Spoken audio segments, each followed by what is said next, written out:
স্বামীর আগে স্ত্রী মারা গেলে কবরের পাশে স্বামীর চোখের পানি। বিসমিল্লাহির রহমানির রহিম।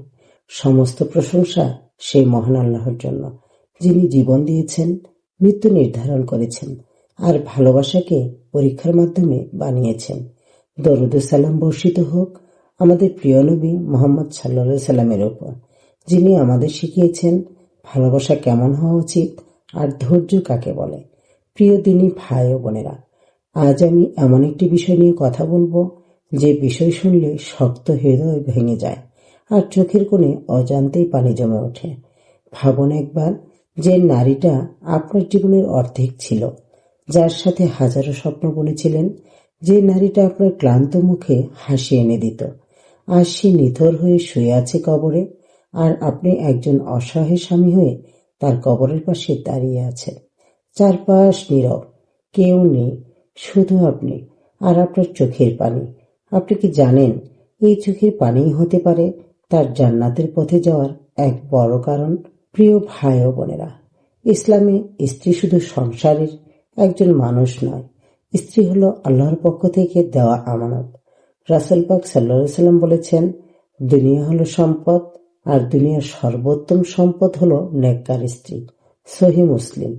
একজন স্ত্রী স্বামীর দুঃখে নীরবে কাঁদে, নিজের কষ্ট লুকিয়ে রাখে, স্বামীর শান্তির জন্য নিজের স্বপ্ন বিসর্জন দেয়।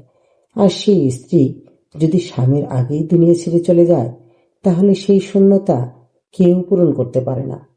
কবরের পাশে স্বামীর কান্না। প্রিয় ভাইয়েরা, যখন একজন স্বামী তার স্ত্রীর কবরের পাশে দাঁড়িয়ে চোখের পানি ফেলে, হাত তুলে বলে, হে আল্লাহ, আমার স্ত্রীকে ক্ষমা করে দিন, তার কবরকে জান্নাতের বাগান বানিয়ে দিন, আমি তাকে রক্ষা করতে পারিনি, তুমি তাকে রহমত দিয়ে ঢেকে দাও, তখন কি মনে করেন আল্লাহ সেই কান্না অবহেলা করেন? না, আল্লাহ কখনোই ভাঙা হৃদয়ের দোয়া ফিরিয়ে দেন না। আল্লাহ বলেন, তোমরা আমাকে ডাকো, আমি তোমাদের ডাকে সাড়া দেব। সূরা গাফির 60। চোখের পানির মূল্য। প্রিয় ভাই ও বোনেরা, এই চোখের পানি কোনো সাধারণ পানি নয়। এটা হলো ভালোবাসার সাক্ষ্য, এটা হলো দায়িত্ব পালনের সাক্ষ্য, এটা হলো এক স্বামীর অন্তরের আর্তনাদ। যে স্ত্রী স্বামীর জন্য ধৈর্য ধরেছে, অভাবে কষ্ট সহ্য করেছে, স্বামীর সম্মান রক্ষা করেছে, আল্লাহ কি তাকে অবহেলা করবেন?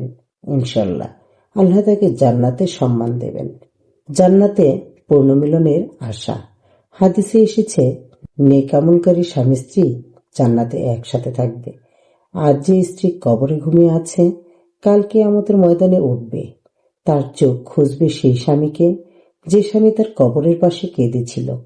আর আল্লাহ বলবেন, তোমরা একসাথে জান্নাতে প্রবেশ করো। দুনিয়াতে যেভাবে একে অপরের জন্য ধৈর্য ধরেছিলে, এটাই তো সত্যিকারের ভালোবাসার সফলতা।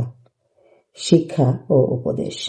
প্রিয় ভাইয়েরা, স্ত্রী জীবিত থাকতে তার চোখে কান্না নয়, হাসি দিন। অবহেলা নয়, সম্মান দিন। কঠিন কথা নয়, নরম ব্যবহার করুন। কারণ কবরের পাশে দাঁড়িয়ে কান্না করার চেয়ে জীবিত অবস্থায় তাকে ভালো রাখা অনেক বড় আমল। আর যদি আল্লাহ এই পরীক্ষায় ফেলেন, স্ত্রীকে আগে তুলে নেন, তাহলে হতাশ হবেন না। দোয়ার মাধ্যমে সম্পর্ক বাঁচিয়ে রাখুন। হে আল্লাহ, আমাদের জীবিত স্ত্রীদের জন্য কদর করার তৌফিক দিন, আর যারা স্ত্রী হারিয়েছেন তাদের হৃদয়ে সান্ত্বনা দিন। হে আল্লাহ, মৃত স্ত্রীদের কবরকে জান্নাতের বাগান বানিয়ে দিন। স্বামী স্ত্রীকে জান্নাতে আবার একসাথে মিলিত করুন। আমিন ইয়া রাব্বুল আলামিন। প্রিয় ভাই ও বোনেরা, যদি এই কথাগুলো আপনার হৃদয় ছুঁয়ে যায়, তাহলে ভিডিওটি লাইক দিন, আপনার অনুভূতি কমেন্টে লিখুন, আর এমন আরো ইসলামিক ভিডিও পেতে চ্যানেলটি সাবস্ক্রাইব করুন। আল্লাহ হাফেজ।